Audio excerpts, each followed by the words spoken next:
Good morning. Good morning. My name is Nicole Osee. My pronouns are she and her, and I serve on your fellowship board of directors. I want to thank you all for being here today and extend a special welcome to any visitors. If you would like more information about the fellowship, please visit the welcome table in the fireside room or sign our virtual guest book at uufames.org/guestbook. Whether joining us from home or here in Fellowship Hall, we invite you to stay after the service for Coffee Fellowship, where you can introduce yourself and join in conversation with kindred spirits. Our only announcement today is that the building is closed in July. This is our last in-person service until August. So don't forget and show up next week and be confused. Show up online, absolutely right. Show up online, we'll be there. Can we be confused at home? You can be confused at home, I usually am. So on behalf of this caring, nurturing congregation, I welcome each and every one of you to this sacred space. Here we invite you into an experience of transformation, hope, renewal, and connections, which may inspire you to understand life in new ways. Thank you for joining us today.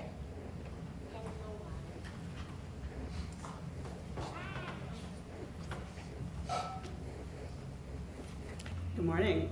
Morning.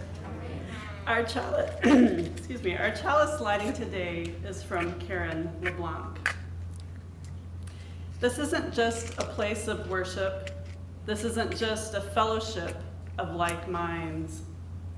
This isn't just a Sunday morning filled with spirit and topped off with coffee and cookies and sometimes brownies. This is our church, our congregation, where we build beloved community, where we are opening ourselves to each other, where we trust and love, rise and fall together. This is where we feel safe. This is where we know we are welcomed. This is where we belong. For this gift and so many others, we light our chalice.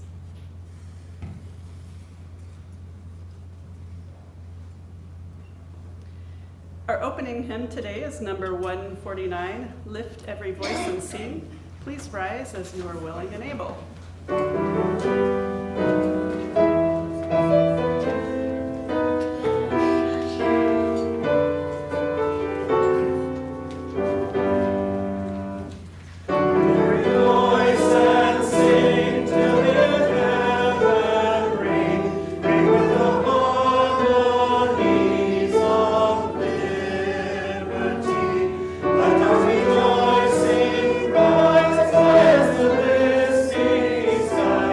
Let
morning. So if we have any young people who'd like to come forward. I knew you would be here. I knew you would be here to come forward. I'm going to try to do this without a microphone and hope everyone can hear me. We're talking about wish lists and thank yous today. Do you ever make a wish list? Maybe like for your birthday or For Christmas? Christmas. For Christmas? Yeah, Yeah? definitely Christmas. And who, okay, so when you make your wish list, you have all your stuff on there that you think you want, who do you send it to? Who do you give it to? Or do you just keep it for yourself? Because sometimes people make wish lists for themselves. Mom's family does something where a random person, where each person does a thing and you click a button and the button picks a random person in Oh. the family who joined it, and then they get to read your wish list and you get to, Right. and you will find a different person. So it's like a secret Santa kind of thing. Yeah. Yeah. So, but everybody in that group, I bet, is somebody who knows you, who cares about you, who's likely to give you a gift, right? Okay. At the fellowship, we make wish lists too, right? We say, okay, here's the things we really need, that we have to have, and here's the things that we want to have, and some of them are crazy things, right? Do you ever put something on your wish list that's like, no one is ever going to give me that? I want 30 kittens. Yeah, right? Except the cat. But it feels good to say, I want 30 kittens, right? Okay, so, and we share our wish list with people that care about us as a fellowship and who are likely to give us a gift, right? Who are likely to do something for us because they care about our future. Yeah. Just like your mom or dad or grandparents or friends would be the people to give you gifts. All right, And so. I would be likely to give Mom Lego plans. Right. So now after you've done your wish list, it's Christmas, your birthday, whatever, you've received something, what happens next? Do you ever have to write a thank you? Sometimes. Sometimes. In our house, we have to write thank yous. That's just, a grandma expects a thank you for sure. A written thank you, and not just a text message thank you, a written thank you. So if you're writing a thank you, what are some of the things that you might include in your thank you note? You might write what they got you. Bingo, that's always the first thing on my thank you note. Thank you for the, and I say what it Thank is. you for the 30 kittens. Thank you for the 30 kittens, right? It's important to say exactly what it is you're thankful for, right? Because that tells the person, hey, I recognize that you gave me this very special gift and I know what it is. Yeah. So the second thing I tell my kids to include in the thank you note is to say why the gift was valuable or meaningful, right? So thank you for the 30 kittens. I only had 2 and I needed 28 or, I needed 30 more in order to have a kitty circus, right? That's why it was meaningful for you. In order to have lots and lots of kittens. Right, exactly. And then the third thing that I like my kids to include in a thank you note is to say what they did with the gift or what they're going to do with the gift. So, maybe I'm going with to the cuddle all kittens. my kittens. Yeah, yes, exactly. I'm going to cuddle all my kittens every night. Or maybe you got a Lego set and I'm going to save that Lego set and I'm going to put it together when my best friend comes over, on Sunday afternoon. Okay? Next, so Mom we do has this a too. Lego garden. Yeah, so we do this too. Do you always get everything you ask for? No, probably not the 30 kittens, right? We don't always get what we ask for at the fellowship either. Some people might ask for a new parking lot. That's hard. We can dream, we can say that's what we want, but it's hard. Do you ever ask for money? Sometimes. Yeah. I bet the I older think you Dad get. does owe me $20 for mowing the Yeah. lawn. The older you get, the more money is important, right? What's great about money? You can buy stuff. And then, and maybe you can pick what you want to buy, right? What's most important for you? Is it the 30 kittens, or is it the new Harry Potter Lego set, or is it the pair of shoes that you want, right? You get to decide what's most important for you at that time to do with that money, right? And so at the fellowship, we get money every year from all of our friends. And the great thing about that is we have a board, we have people who decide what we're going to use that money for, what's important to buy with that money, what we need right now, or maybe what we're going to save that money for and buy later. Yeah, your mom's on the board, isn't she? And when we get money, we still have to write a thank you note. It's still important to write a thank you note and say thank you for the money, for what it was for, and say why the gift was meaningful or valuable to you. And then I'll use it to buy kittens. And exactly, and then say what you used it for or what you're going to use it for. And so today, our service is a little bit like a thank you note. So we said thank you, we actually wrote thank you notes to people who gave money, but now we get to that part where we get to share with people, why was your gift meaningful and valuable, and what have we done with that money, or what are we going to do with that money to make our fellowship a better place, right?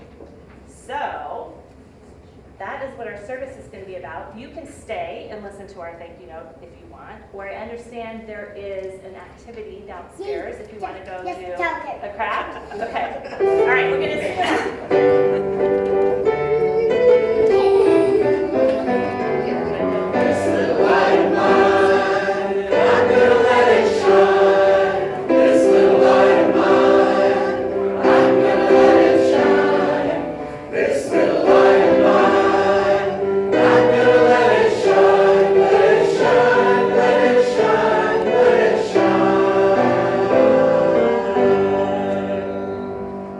I'm so glad Clara was here to help me with that this morning.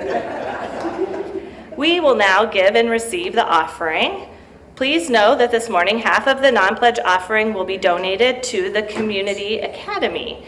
And many of you know Mike Todd is an active member in our fellowship, and he is the force behind the Community Academy and has shared with us this short video about what the Community Academy does. We'll play it for you now.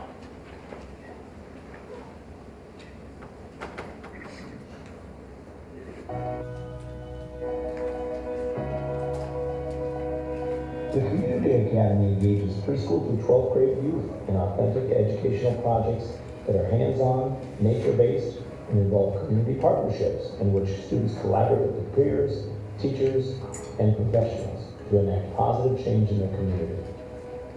The Community Academy strives to help students on the road to a full, happy, and productive life. Our programs are intended to develop people who are curious inquirers, creative and collaborative problem solvers, purposeful and effective communicators, and mindfully engaged community members. We want our students to be prepared for the next steps in their journey, no matter where it takes them. Your donation to the Community Academy supports multiple important causes. You'll drive impactful youth development, including those youth from families with fewer resources. You'll create stakeholder-driven environmental change in our community. You'll build community collaborations that enhance the work of nonprofits and organizations throughout our area. And you'll improve public education through the professional development of local teachers who work at the Community Academy and learn to implement community project-based learning.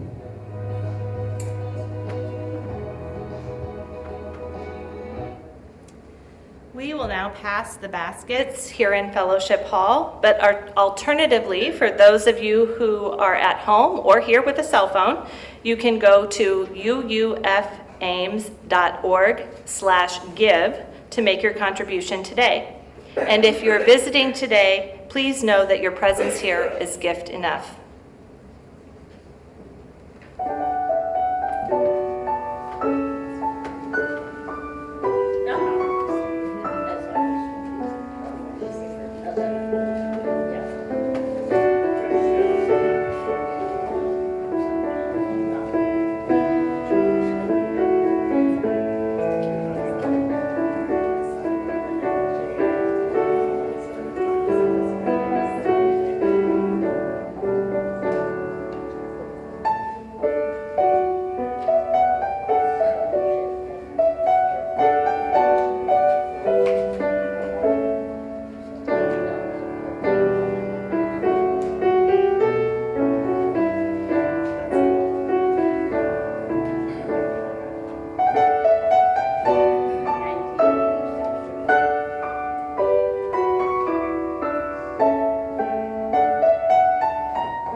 Our reading today is from Marilyn Maciel, and it's called Clothesline. I, you, us, them, those people.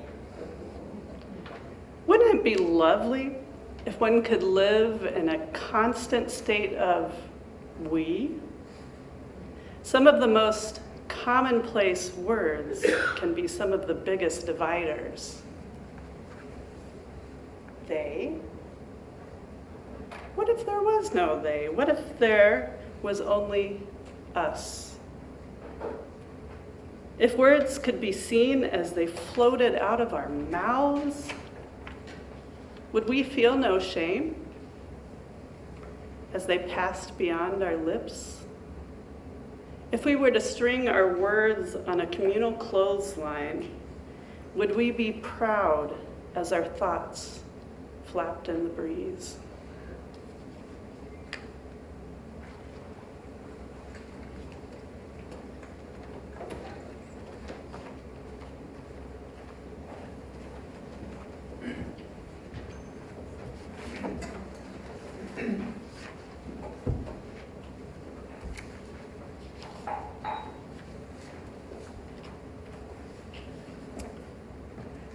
What a perfect lead up. I think everything's been said. That thank you note was perfect. My name is Sue Kierson and I co-chair the Generosity team. Not so long ago, our team got to thinking about how we've created an annual pattern of standing in front of you the fourth Sunday in September and talking about giving money. And then we disappear until the next September when we talk to you about giving money. So what happens to this money? Obviously, we owe you a report, especially because last year we said that the time is right to dream big, to dig deep, to prepare for the future, and to start by expanding our staff. You responded big. So today, we want to say, because of your generosity, the UUFA is alive and well and on a roll. The budget we approved at our annual meeting was a big step up, well over $400,000, with the increases directed toward adding staff as an essential underpinning to our dreams of growth. As is generally the case for people-focused nonprofits, 3/4 of our budget is allocated for staff. And for that kind of commitment, we expect the best. And that's exactly where we're headed. On August 11th, Reverend Kelly Clement will be standing where I am today as our newly called senior minister. She is the culmination of the UUA-prescribed 2-year search process that was challenging and demanding of our very best volunteer and professional skills and some money. It required our board to recruit an interim minister as part of the search process. And as you know, we just celebrated a truly successful interim ministry while regretfully saying goodbye to AJ. But we do have the art still with us. Kelly comes to us from her most recent positions as Minister of Social Justice and Welcome at First Unitarian Society, Minneapolis, and part-time minister at the St. Croix, Wisconsin UU Fellowship. She has a background in theater and clearly a creative outlook on life. Her candidating week here was one of our mutual falling in love. She's clearly one of the best. For the first time in many years, and after endless hoping and searching, we now have a full-time religious educator, Dana Poss. Those of you who were here on May 19th saw Dana in action, conducting the bridging ceremony and then sharing photos and remarks about this fellowship's religious education program, which we fondly refer to as RE, including the special events that were created every month since she arrived. Dana hosted a UUA facilitator-led planning session in April. 20 people participated in turned out to be a really creative discussion that opened us, including me, toward a better understanding of religious education trends and realistic expectations, which is my favorite part of Dana's leadership, looking to the future, not just replicating the past. Our third full-time staff member is our talented, experienced, responsible, supportive, multitasker who is the glue that keeps all the parts from spinning off into wherever, Congregational Administrator Bradley Duckstein. Just for the fun of it, I started making a list of the tasks I know that Bradley handles. The weekly email newsletter, which is totally basic to our showing up. Bradley maintains our ever-changing calendar of activities, assigns all of them a Zoom link and a room to meet in. He prepares his PowerPoint every week and the order of service, and I assume he hires and oversees the cleaning service because this building always looks good. He keeps a record of all pledges, pledge fulfillment, and other contributions, and then he sends each of you a summary at the year's end. He supports volunteers. You can stop and have a conversation with Bradley and get some insights from the past because he is our senior employee. He attends board meetings and follows up on various decisions made, creates promotional materials and brochures you'll see this morning. Clever graphics, you get the picture. Important position, another best. I met Reverend Kelly on the second day of candidating week, and one of the first things she said to me was, "Do you know what you have in Bradley?" Clearly, she had already recognized his skills, and it looked like they were on the way to a beautiful professional relationship. Another position we've long discussed, is music coordinator. And that too will be a reality come August, in the form of a young woman musician named Madison Mayfield. You really must look at her photo on our website because it's wonderful and it makes me eager to meet her. This is a very part-time role coordinating our various music needs, but maybe over time it can expand because there is a high level of interest in music here and a lot of accomplished musicians in this fellowship. In the works are 3 more part-time positions, a communications and office assistant to take on part of Bradley's list, a youth programs coordinator who will spend a few hours on Wednesday evening with our youth group, and then sometime after Kelly arrives and we get her input, we'll look to hire a membership coordinator. It's become obvious that membership growth and especially member integration and creating that sense of belonging requires additional time and skill to supplement what I see as a truly dedicated work of our membership committee. Which leads to another thought.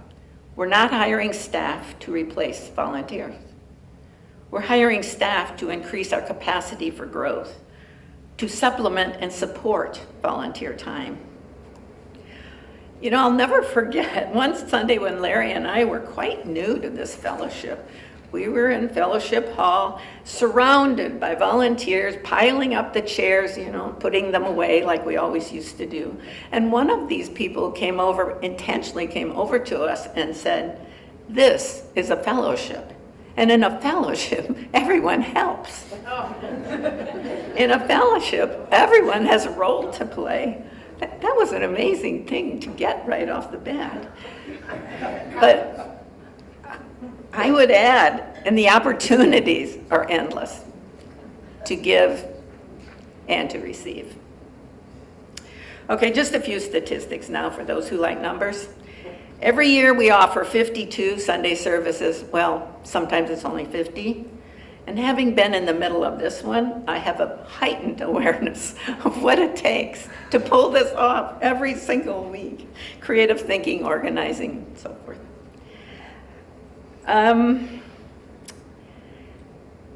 This fellowship fields 14 committees that ensure our well-being. I've mentioned a few of them, others, there are a lot of others. Our website lists 12 affinity groups, that is groups gathered around a common interest, be it climate change, eating breakfast, discussing books, developing a meditation practice, dismantling racism, which, best I can tell when I add them up, must come to about 96 meetings every year. In the last few months, we've welcomed 11 new members, and looking back a year, the total is 23. We typically welcome 3 to 5 visitors each Sunday. I don't know if that's true today, but we do see visitors every Sunday. Continuing this good news, we have a top-notch board, and that is a big deal. We have an excellent new website. The grounds around this building have never looked better, and our meadow, just outside the window, has been expanded with 325 new plants, all native species. Yeah, you'll have to take a look. The lower level of our building has been beautifully painted. The railing on the steps to this platform was added for safety and aesthetics. The children's collection in our library has been completely updated. Zoom access to meetings and services has become our norm. Our small group studies and listening circles are still active.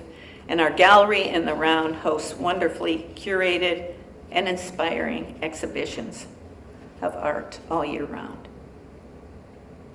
All of this represents a true outpouring of leadership and volunteer commitment, and a generous level of financial giving as well. I want to mention just another couple of other line items in our expense column. One is our annual contribution to the Unitarian Universalist Association, our national organization. We are assessed 6 3/4% of our operating budget. And in return, we've had the full support of their transition team in the ministerial search I referred to earlier. And we have access to a truly enormous list of resource materials, resource persons, and advice about how to do whatever a congregation is ever likely to need. This assistance is foundational to us. And I wanted to mention it a minute because I think it's been kind of a mystery to many people in this congregation, that relationship. One last reference to something that perhaps should have come at the beginning because it's so central to who we are, and that is the financial support we commit to social justice causes in our community and in the world. These are built into our annual budget and to the work of our national association. So I conclude where I started. Because of your generosity, the UUFA is alive and well and preparing to meet the future. And now we have a musical thank you. All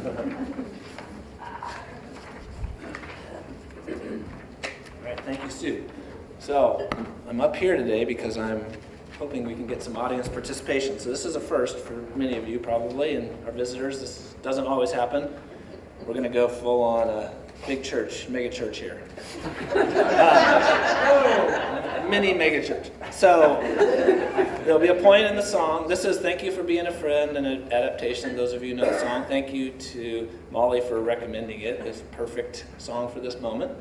It is a thank you. It also has some pretty blunt requests for paying up money. But it's sugar-coated in the music, so I figured that would be okay. And Sue didn't know it until now. So half of the room, roughly, which is somewhere around maybe this row over, so not quite the aisle, but close to the aisle, is when it comes time, is going to sing, We Want to Thank You, and I'll sing it with you, you'll know. The other half of the room is going to sing, Thank You for Being a Friend. Thank you for being a friend. We want to thank you. I'll say it with you like 8 times, and then I need you to keep going so I can start to do some more fun stuff. So that's how it'll work. There's a line in the song, the original song, that says, My hat is off, won't you stand up and take a bow? At that point, Don't sing until after that. At that point, you'll stand up and I'll give everyone time as you're willing and able. You don't have to stand up. And while you're singing, once you get to the end there, it's going to go on for a while. Feel free to clap or whatever you want to do. I just need you to keep singing. That's the main thing. And Kitty will stand on this side and Ben will stand on this side to make sure things keep moving. All right, so this is adaptation of Thank You for Being a Friend.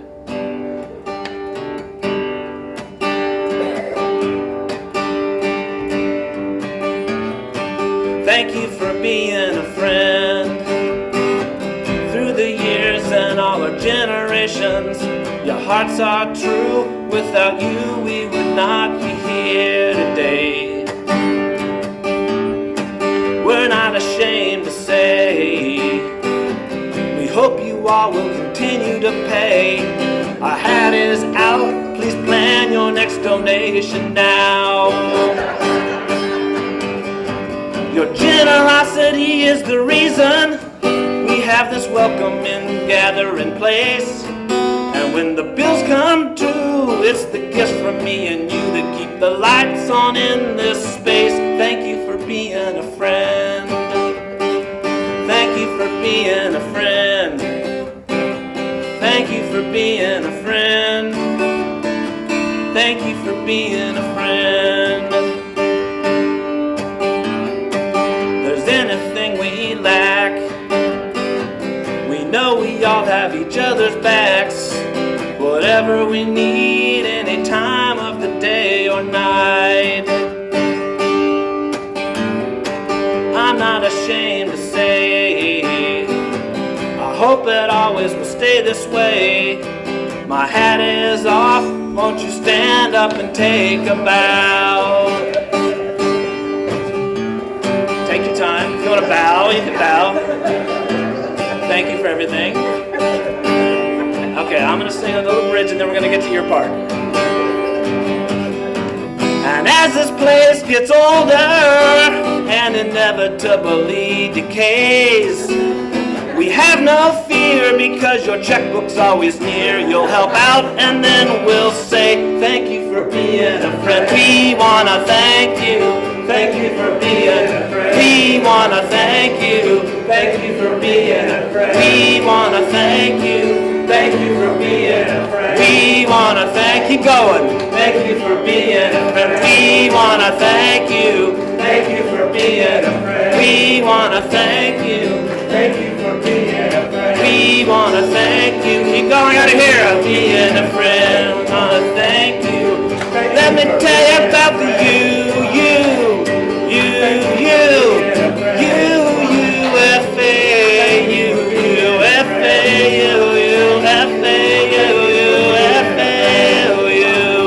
Let me tell you about the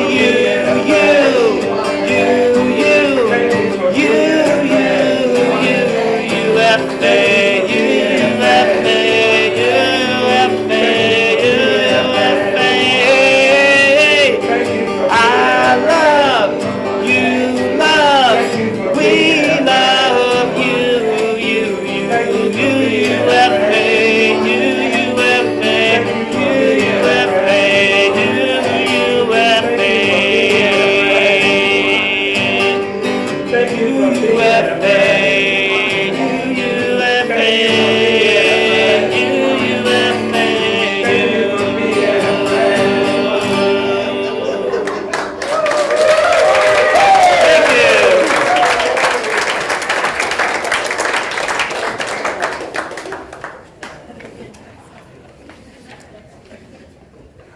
Okay, who wants to help me follow that?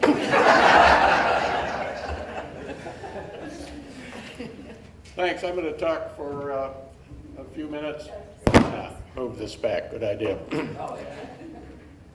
Well, today you've all been thanked for the progress that we've made in pledges to allow the fellowship to continue to provide the programming and spiritual growth that we all want.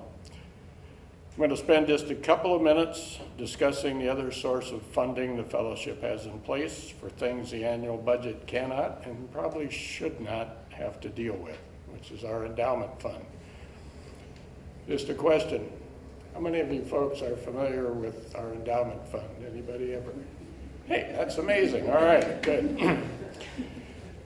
Our endowment fund has been around for a long time. It was started in 1995 as a typical endowment where the anticipated growth, say maybe 5% a year, could be spent on special projects outside the capability of your budget.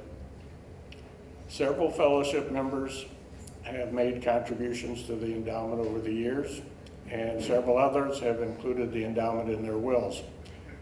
The contributed funds have been invested in various socially conscious stocks, bonds, CDs, money market accounts.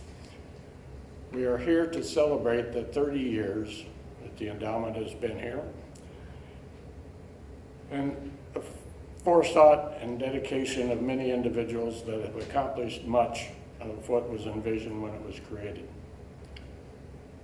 Recently, an ad hoc committee of a number of our members met over a period of several months to consider changes to our endowment procedures and administrative structure. From this work, changes to the fellowship bylaws and the endowment enabling document were developed and approved by the congregation. The new endowment enabling document now provides for a single endowment committee of 4 members. The initial and current committee members are Larry Kearson, Joan Matthews, Stephanie Fox, and myself. The new enabling document retained the 5% per year special project funding from our current common endowment. Your endowment committee has now refined these changes to customize our endowment to the current situation, and we hope it will last for another 30 years. Our goals for the future are bold, but achievable. As recently presented to the board, there will be 3 funds similar to what currently exists, but with defined goals.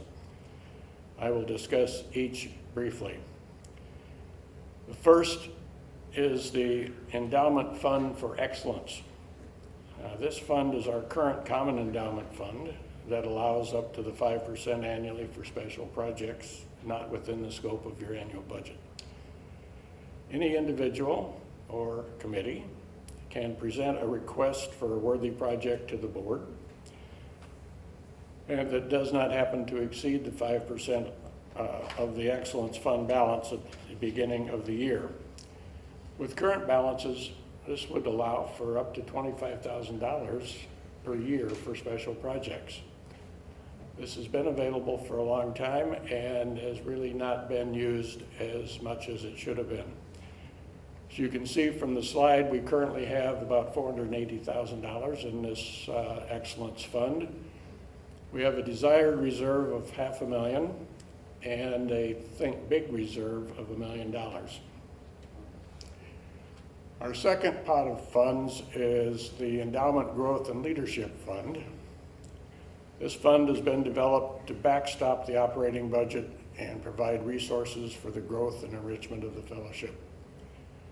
The reserve would provide funding for major program activities and/or staff expansion. This is considered a specific reserved endowment and can be dispersed in any amount for projects approved by the board and the committee. This fund currently has about $160,000 in it. We have a desired reserve of $400,000 and a Think Big reserve of $800,000. And our third pot of money is the Endowment Capital Replacement Fund.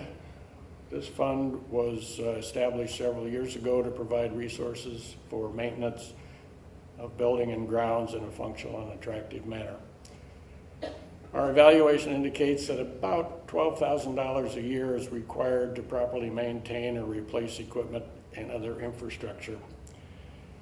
Ideally, this amount would be included in the annual budget, but as much as some of us have tried, this has never happened.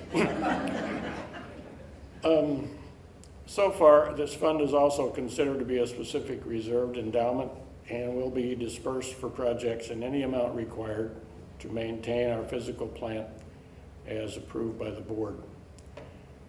So, as a summary, this Slide summarizes what are in our total endowment of about $650,000 in total, with a desired reserve of $1 million and a big reserve of $2 million.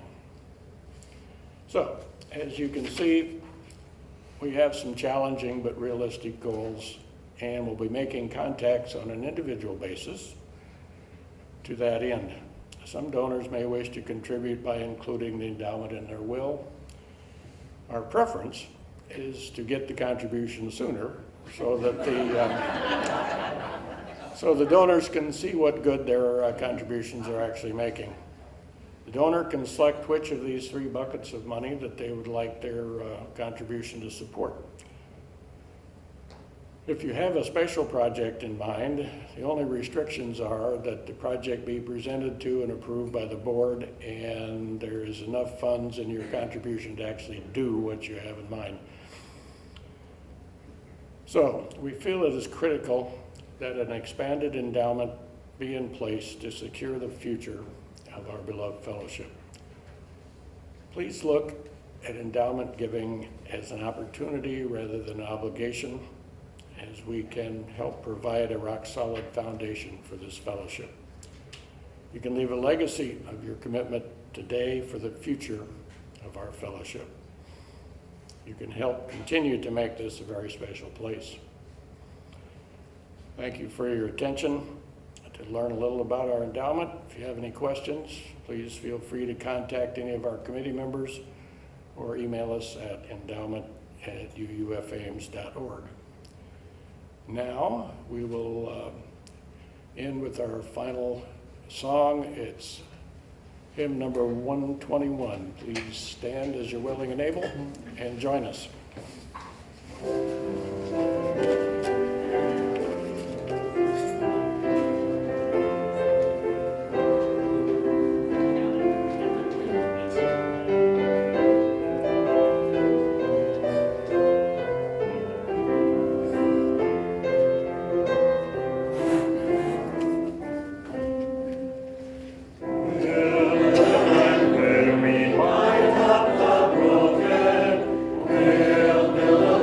Where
We extinguish this flame, but not the light of truth or the warmth of community or the fire of commitment. Go with generosity in your hearts and commitment to making our world a better place. Blessings on your week and on the month to come. In July, we'll see you on Zoom, and on August 4th, back here in Fellowship Hall.